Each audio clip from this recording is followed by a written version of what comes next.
Welcome back, MVP Strubo here with you from Mutantville.com. I'm literally minutes away from heading out the door to the Fright Night Film Fest in Louisville, Kentucky. And we are going for one reason and one reason only, and that is to meet the one, the only, the king of the bees. We're talking about bee movies, not honeymakers. That is Roger Corman. Dun, dun, dun, dun, dun. My relationship with Roger Corman is a strange one. It began with Little Shop of Horrors when that was released. The remake was released in the 80s. I remember it was hyped just through the roof. I was really excited to go see it. I actually went on a date with a girl to check it out, expecting some kind of horror film with mutilation and massacres and all kinds of craziness in it. And there was a lot of craziness, but there was also a lot of singing and a giant plant that ate people. So, I wasn't prepared for what I saw there, and I really hated the movie at the time. Strangely, I haven't revisited it since then. Perhaps I should. I might appreciate it more with adult sensibilities now. I might understand some more of the jokes. But so that was where my relationship with Corman began. And then it picked up later with the classic Corman produced Death Race 2000, starring Sylvester Stallone and the one, the only Kane from Kung Fu, David Carradine.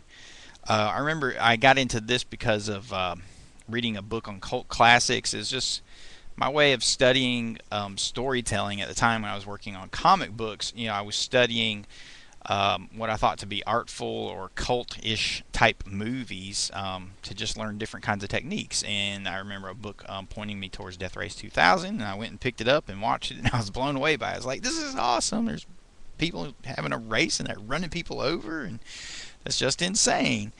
And an interesting side note, there's a sequel to this in comic book format that was really, really good. It was highly entertaining. I think it was called Death Race 2010. I might be mistaken. It might be Death Race 2001.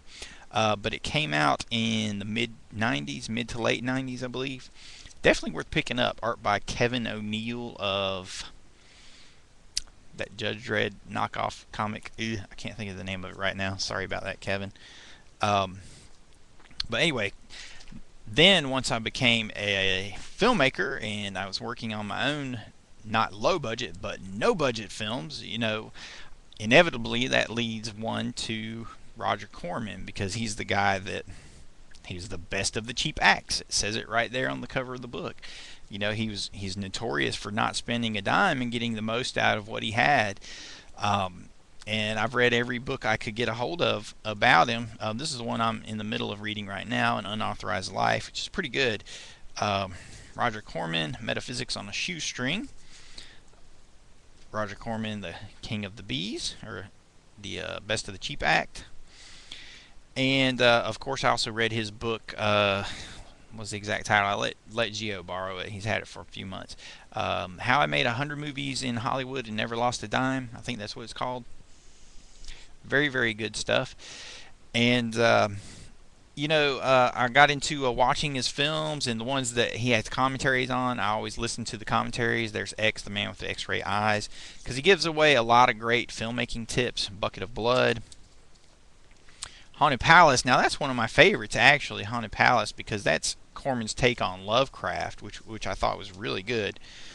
House of Usher, The Pit and the Pendulum. I like the Pit and the Pendulum better. And The Mask of Red Death. The Mask of Red Death is probably the most stunningly photographed, but I think The Pit and the Pendulum is probably my favorite. Now, for example, speaking of filmmaking techniques, the first one of the series he did was The Fall of the House of Usher. And he kept the sets for that and added to it using the same sets, but built some new ones with the new budget for The Pit and the Pendulum. And then by the time he came around to The Mask of Red Death, he did the exact same thing. He had these sets that he had been building and collecting since House of Usher. He added with his new budget, he added to it, built on, and wound up having a larger, movie with a bigger production value to it. And he basically, spent the same kind of money on each one of them. That's just smart thinking. I don't want to ramble on too long. I just want to say Roger Corman is a huge influence on me. I would desperately give anything to have the infamous or the legendary Roger Corman director's lunch, where he would take young directors to lunch, and over the course of having lunch, he would basically expound upon his personal filmmaking theories, like always keep the camera in motion, keep interesting objects in the background or the foreground, try to have some kind of subtext to the movie, a kind of a political subtext, have a meaning behind it all.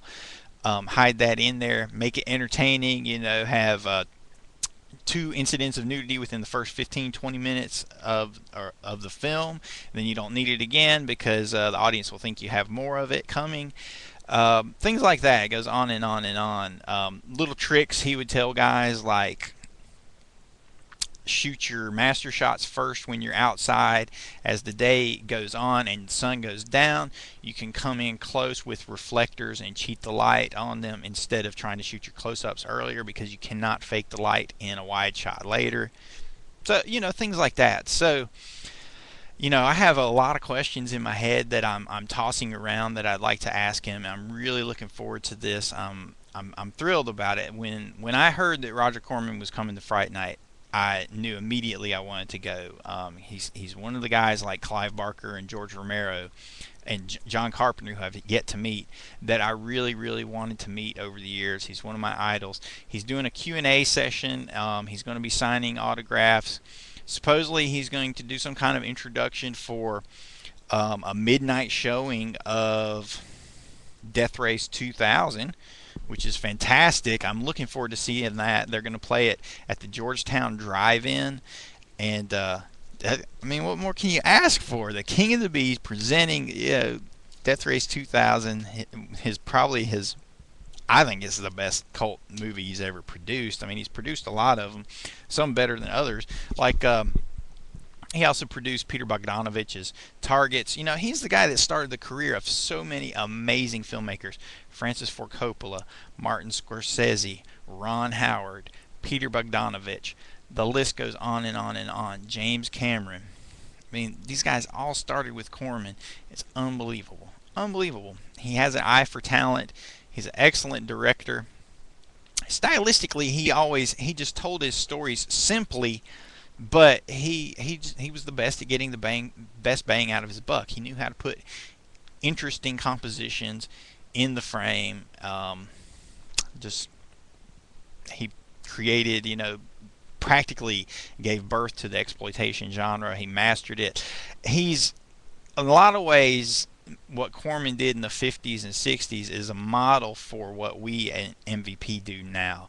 He's retained rights to his movies over the years. Okay, when he would go and he would get backing to make a movie, he'd go and make the movie, and then send it through post, and it would be on its way towards being cut, having all the music put to it, and then in distribution. But he would not wait for the movie to go out in distribution. He would go ahead and get another deal, usually with AIP, to get another budget and start another movie. And he would start on that movie as soon as he could, before the other one, basically as soon as the other one finished post-production.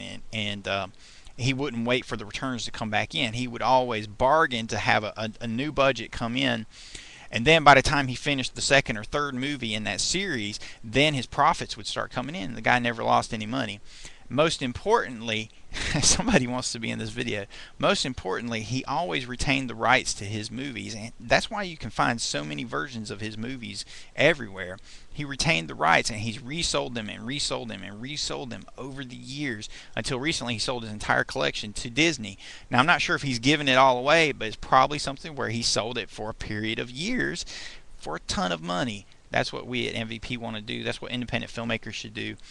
I'm looking forward to talking to him at Fright Night. If you're there, please come up, talk to me. I look forward to talking to you as well. This is Strebo. Check us out at mutantville.com, and we will see you soon. See you at Fright Night. This is Ms. Willow. She will not be at Fright Night. She will be here at home, probably giving Logan fits and making a mess out of the house in general. Speaking of cats, I have Save the Cat Here by Blake Snyder, which is a great series. I'm going to try to help Gio work on his script a little bit this weekend, because he's writing a script for a short movie that we're going to shoot in the fall, and needs a little help with it. So I'm going to help him with that. See you guys.